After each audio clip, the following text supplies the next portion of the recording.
Our MRE glizzies. Oh no.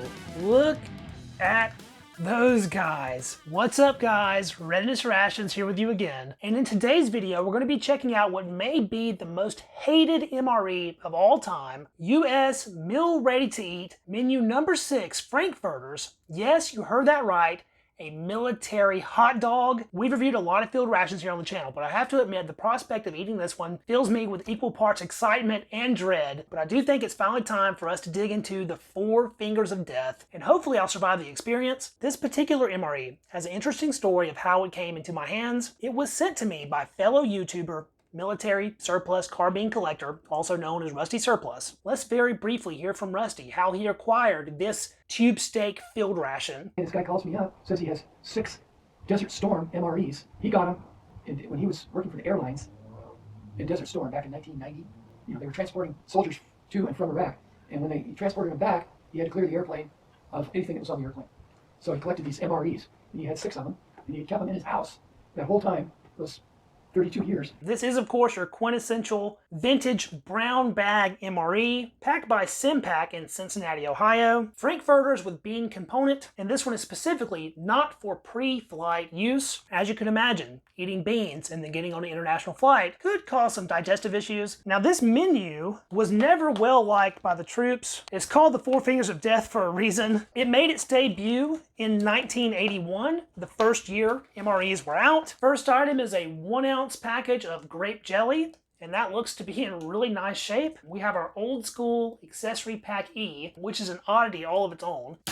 A super hardened pack of beverage-based powder cherry. That's basically a complete solid sheet. We have a cocoa beverage powder, type 1 fortified, a tiny Mill Combat Individual type spoon, a package of plain MRE crackers. This is our bean component, beans with tomato sauce, 5 ounces, and that has a pretty reasonable ingredients list. And lastly, the 4 Fingers of Death themselves, beef Frankfurters, a quite small 4-ounce main. Judging by the date on our beans with tomato sauce, this ration was packed on the 315th day of 1987. Now let's see what's in this accessory pack E. I can tell you right away, it is way heavier than other accessory packs. Now that is cool. This is the second one of these I've ever seen. I believe this is the first generation tiny Tabasco bottle, and it is completely dried up on the inside. That has a banded package of toilet paper. These other items all have an odd look to them. I think they have absorbed the moisture from that dried out Tabasco sauce.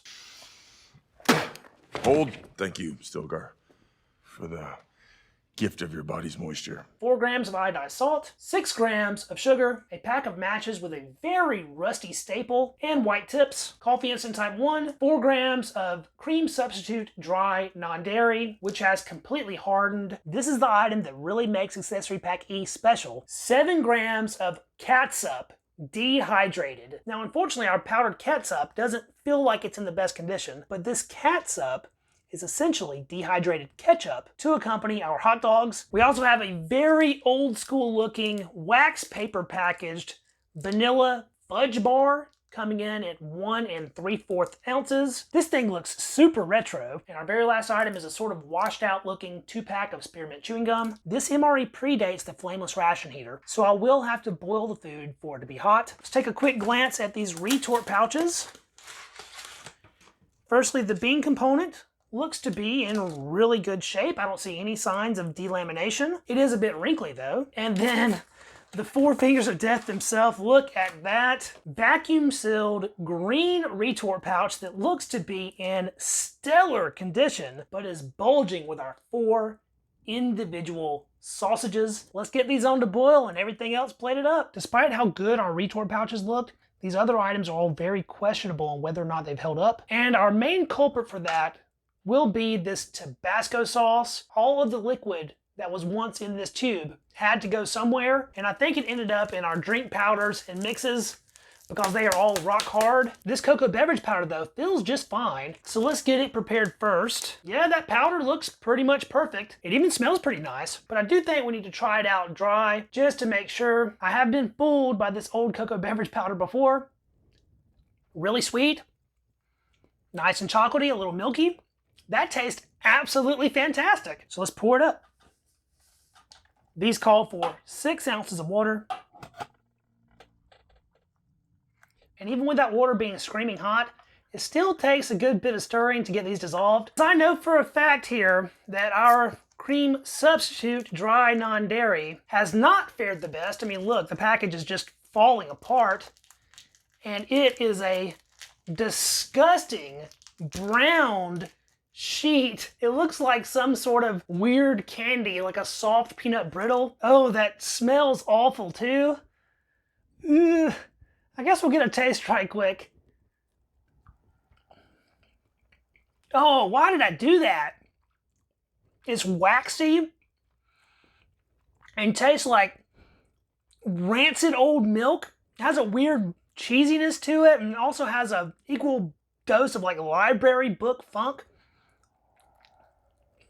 Oh my God. It has a taffy-like consistency, but is just absolutely disgusting in flavor. I don't think that is going in any drink of mine today. And to be honest, with the feeling it's giving my mouth right now, I regret trying it just a little bit. Since the non-dairy creamer is completely toast, as I thought it would be, we're gonna take a look at this coffee powder, and if it's okay, I will be adding it to the hot cocoa. I've never had a coffee instant type 1 go bad on me. This is an old school spray dry coffee, and that powder looks to be in outstanding, perfectly new condition. So I will add that to our hot cocoa to make a bit of a mocha. I suspect this will be plenty sweet, so no reason to add the sugar right away, but if it needs it, then I'll add it. We'll give those flavors a few moments to meld, and while we wait, we'll see if we can rehydrate this beverage base powdered cherry. Uh-oh. That's not looking good. Weird dark coloration on the edges there. It is super solid, just like the non-dairy creamer was. Crumbly, fissured. We can see some individual sugar granules. That discoloration is a bit concerning, but the smell on this is not off-putting. I guess we'll get a little taste of it dry here. Well, initially that tasted pretty good. I was hit with a blast of sour and a blast of sweet, but then that background flavor of sort of weird, fruity chemical came in and made me rethink my prior assessment. This might be worth rehydrating though, so we will give it a shot. Take all these little bits and toss them in a glass here. Some of that is just too stuck on to get off. That is one chunky drink mix. My water here is ultra cold. It actually has little ice crystals in it. I'm sure that's not gonna help us at all in rehydration. It's about 12 ounces there. And for this one, I'm gonna use a long, modern MRE spoon to stir. Well, those chunks are actually breaking up pretty quickly. It turned the water nice and red. Sure, it's still looking pretty chunky here, but I do think we are in the process of making a drink. Some of these larger bits are not going anywhere though, so I think we'll have to let that sit for a few minutes. I've managed to sort of dye my fingers red just a little bit. Now let's get a taste of this vintage MRE mocha, cocoa beverage powder, and type 1 instant coffee down the hatch. It is nice and sweet, creamy, and a very light coffee flavor that mixes very well with that chocolatey flavor. As I suspected, that does not need any additional sugar. Nothing about the flavor of this screams 1987. This hot cocoa is nearly 37 years old. You would never know by the flavor, although it does have a little background taste of a not so right milkiness. It is super subtle though, and if you didn't know exactly what you were looking for, I don't think you would detect that flavor one bit. That is the best way to get down an MRE coffee in my opinion, and my absolute favorite way to start a ration review. To try to be as safe as possible, I did let our retort pouches boil for quite a while. They are ridiculously hot, so before we get into those, let's take a look at our crackers here. Really nice vacuum on that. Those are very dark. Possibly the most toasted MRE crackers I think I've ever seen. 1987 was the first year that MRE crackers no longer had a salted exterior, but these old school crackers are distinctly different from our modern MRE crackers. For one thing, they have a ton of holes that are completely see-through, and as mentioned before, they are very toasty, which generally leads to a better taste. These smell like they are in pristine condition, very snappy, little crumbly. They look good, they smell good, see if they taste good. Oh yes, delightfully crisp. Man, that is such a nice, nutty, toasty flavor on these old school crackers. They are worlds better than our modern crackers. I don't know if the mix itself is a different formulation, but it sure tastes like it. They are so light and crisp and absolutely delectable. They gave us this grape jelly for a reason, though, to eat on the crackers. So let's see how it's looking after 37 years. Very dark, a little split despite me just needing it. Looks more like a balsamic vinaigrette than it does grape jelly. Smells like nothing. Let's try it out. It's not fermented tasting, but it also doesn't have any grape flavor. It's just sugar. Watery, chunky, dark sugar cracker combo time. It doesn't need to taste good to be good on those awesome crackers. It brings some sweetness to the party and a little bit of moisture, which makes the cracker easier to get down. And together, I will happily eat this entire package. I really cannot stress how awesome these old school MRE crackers are. They are literally the best. I am about to choke now though, so one last quick stir of our cherry beverage. Still has some chunks in there, but a drink we have made. So here we go. Cheers. You know, that's not too bad. It's lost a lot of that chemical flavor that I detected while it was dry. Maybe that's been watered down to the point where you can't really detect it. It's sweet, but not overly sweet. Very slight tartness on this one. It's not your typical artificial cherry flavor, but the flavor it does have is one that I would describe as being quite good. This is better than fruit punch. This is way better than grape, and it's better than orange. As far as MRE drinks go, I would take this cherry drink over everything, except for maybe the lemon lime. Time to get into some real food here. Rip into our bean component first. Beans and tomato sauce. This is still screaming hot. Those look to be little navy beans, and that kind of smells like farts. Yeah, those are basically baked beans as far as how they look. There is nothing in this mix of note besides beans and tomato-based sauce. I don't see any onions or other vegetables at all. I don't even see tomato skins. It does have a distinct spice aroma though, a little bit clove-like. And before we dig into those, we need to take a look at our 4 fingers of death here. Our MRE glizzies. Oh no, look at those guys. Really smoky smell. There is some juice in here. Weird hot dog liquid. And our 37-year in retort pouch glizzies. Slick, slippy, slidey, boiled hot dogs. Let's go in for a bite of our beans here. That sauce is thick and a little bit stringy. There's our army baked beans.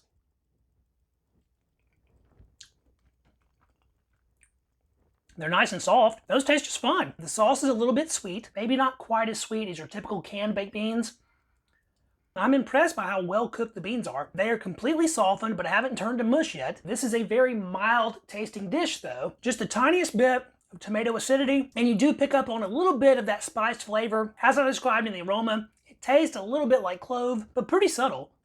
It could use some additional seasoning, but considering the age, that is forgiven. I'm gonna say these are really good beans. Now it's time for our Glizzy Glack 5000. These are super soft. I'm barely touching them with a spoon. And as you can see, it's breaking the skin. Wow, they require no pressure to break into. They're way softer than your typical hot dog. I would say in texture, they're more along the lines of something like a Vienna sausage. And they have some very odd browning in places. The side of this one has a weird brown streak. The end here has some weird brown bits to it. Ridiculously soft. I bet I can mush this with my spoon, yeah.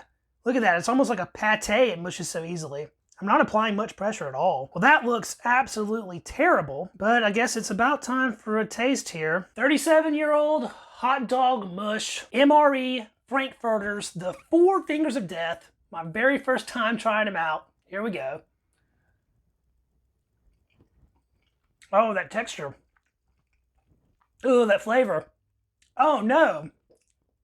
Going by the smell, I was thinking these were gonna taste better than what people say they do. That is probably the worst tasting hot dog I've ever encountered. Man, they are super salty and have a disgustingly soft texture. Get another bite here. Yeah, they're watery even on the inside, sort of spongy, and it's making my teeth squeak, which is really weird. They disappear with almost no chewing, and the only real flavor it has is super salty and a little bit smoky with an undertone of really unnatural mystery meat.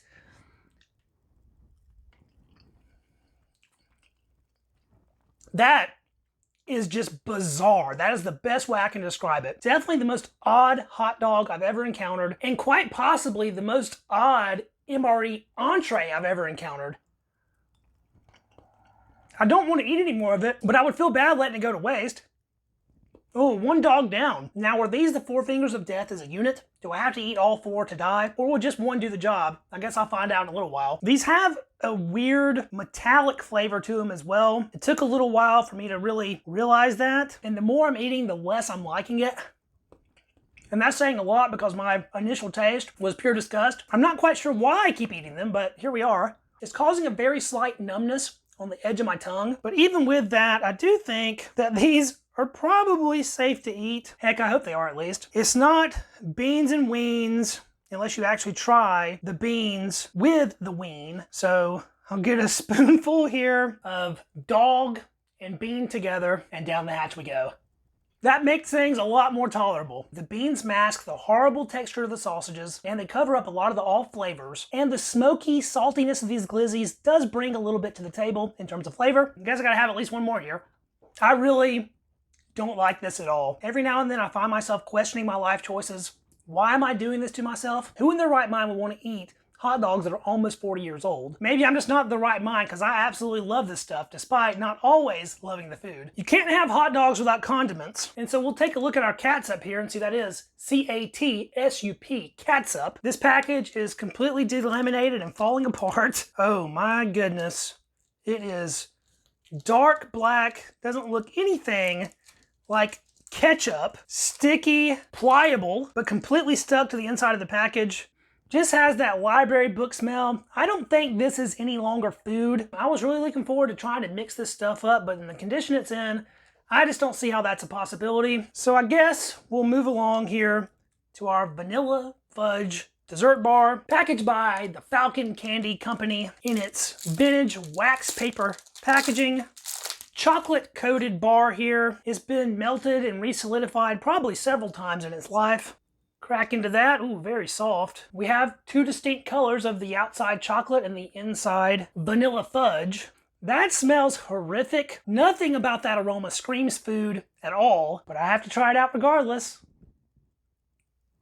Oh, that was probably way too big of a bite. It has a weird acidic tang to it. Oh, the flavor's coming in waves. I was just hit with a blast of really weird chemical. Now it's literally heating up the inside of my mouth. It's literally burning. And now I'm feeling the numbness. My mouth is coated with a waxiness, and my tongue and cheeks are already going numb. After just one bite, I know for a fact this stuff is no longer good to eat. It's gonna be one and done for me for the vanilla fudge bar. These were just not packaged to last. Nowhere close to tasty. Like I said, I don't really think this is food anymore. It's degraded to the point where it's just matter. I don't know if these were ever good or palatable, but fast forward 37 years, and they're definitely not at this point. Gotta wash that one down.